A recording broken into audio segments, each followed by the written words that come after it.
Si Mikil ti may sa lalaki ang nakita dakin na dikos ti bukod na adara iti unig mismo ti pagtaingan na. Ang mapapati nga nagsagrap ti tama iti paltog tinaduma-duma nga parte ti bagina. Ti biktima ket managan iti Casimiro Raqueño Jr. Iria, 52 ti tawen na, nga agnay iti barangay Pantay Daya, Syudad Tibigan. Según ti investigasyon iti kaming iti kapulisan ti Ili a Santa Catalina, bandang alas 6:50 iti bigat, nga nakaawat da iti tawag nga adda tinakita da nga bangkay iti barangay Kabuluan, iti nasaumet lang nga Ili. Ket ditan nga insigida nga nagresponde da.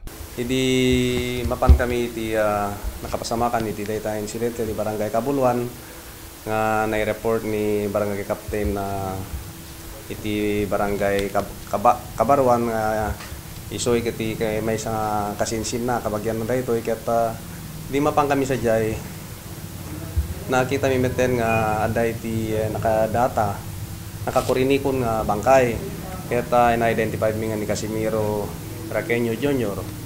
ket namuan mi nga iti tama ket dua iti agsumbanger nga takyag ken mesa iti tenged ket tinausar nga pagtog ket mapatapat nga 45 caliber. Ti kinainget ng investigasyon iti PNP Santa Catalina adda nakangig nga karoba ti biktima nga tallo nga putok iti paltog ngem saan damet nga pagarupen nga adda natay. Ti panag-imbestigar mi kadigiti kakabagyan na ken digiti tattao nga adda sadyay ket babaen ken ni Ronimar Raqueño may isang kasinsin na ket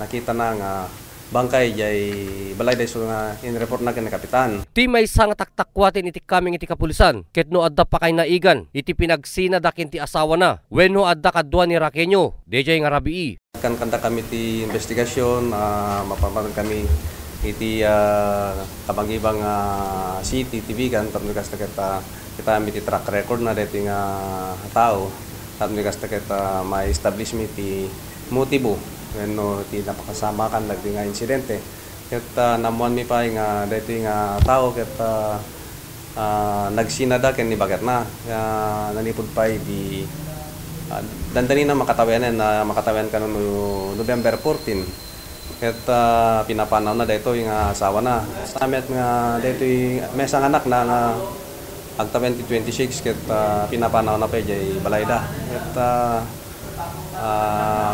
adda pay may establishment nga may isang motibo ta dayto ngamin nga biktima ket adda kano iti gagayam namet nga babay nga iyaw awin na arayan.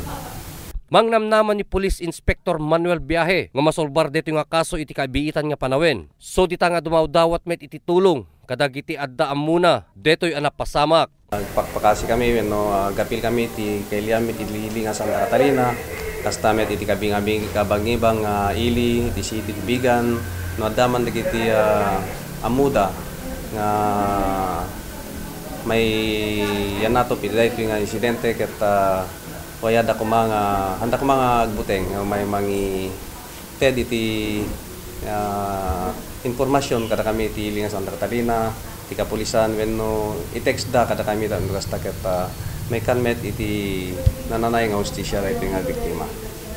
Para iti Press Corps, Ryan Pardo.